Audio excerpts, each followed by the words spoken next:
I am happy to bring this curriculum to you about how to get your foot in the door with sports massage. There's a lot of things that we're going to go over in the class, and some of the points we're going to touch are types of athletes, whether it's bilateral, lateral movement, certain muscle issues associated with different sports, how to interview an athlete, how to plan ahead for that athlete. We're going to go over a typical sports athlete's training season. So depending on what part of the season you're in, how massage may be different. We're going to learn some point-specific techniques for different types of athletes. And so if you can come in with a specific type of athlete you want to work with, that would really help facilitate this program. We'll also learn about maybe some of the possible tax advantages and perks of being in this type of a profession, which is a great profession. You'll learn the hierarchy of the training room, where you fit in this role of getting this athlete ready to perform. So here she is, she's in the middle of her season, she's a left-handed softball pitcher.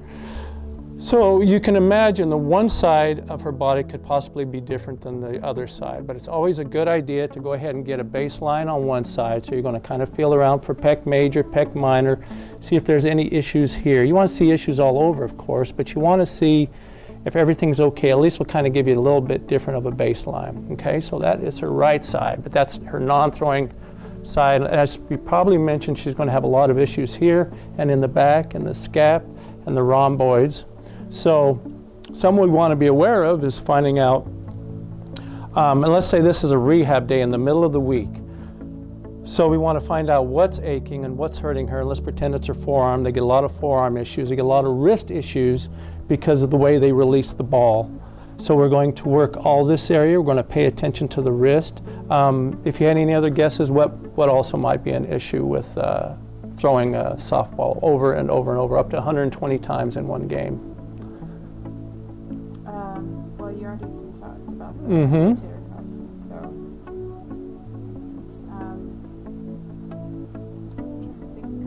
not really used to it. Maybe Something up here in the upper arm with the biceps, or maybe, okay, the deltoid.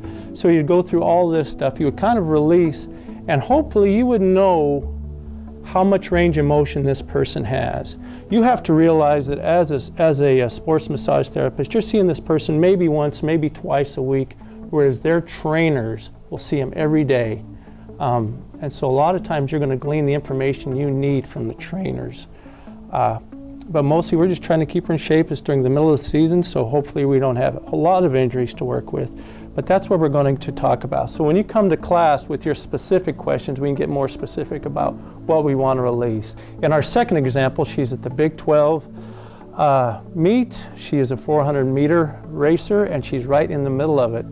My experience in the past with UT Athletics is that I will sometimes work with the same athlete 3 or 4 times the same day. So you have to consider these things, and these are things we're going to discuss at the workshop, because they have to kind of come in, they warm up, you flush them out, they do their event, you flush them out again, they cool down, they warm up, you flush them. So it's a question of how much pressure to use. She has a cranky left hamstring, but as with all athletes, for this particular time and this particular event, we would flush everything out, and we would hopefully have a lot of good knowledge about one side versus the other. This is a bilateral sport, so you can almost assume that the muscles will be equal. So this will give you a good baseline. So we would flush this right side out, but we would see where the crankiness is, and hopefully she would tell us if it's in the mid muscle, if it's down here, if it's up here. Another thing in the workshop that we're going to talk about is the types of issues they have. I won't call them injuries, we'll call them issues. There are nerve entrapment issues, there are actual muscle fiber tearing issues, and there's also fascia issues. Sometimes these all come together, other times they're separate. And a lot of times they kind of go across the part of the season that it occurs. You'll see a lot of fascial stuff. Early in somebody's season, you'll see muscle fiber tears a lot with just acute injuries. So anyway, back to our 400-meter runner.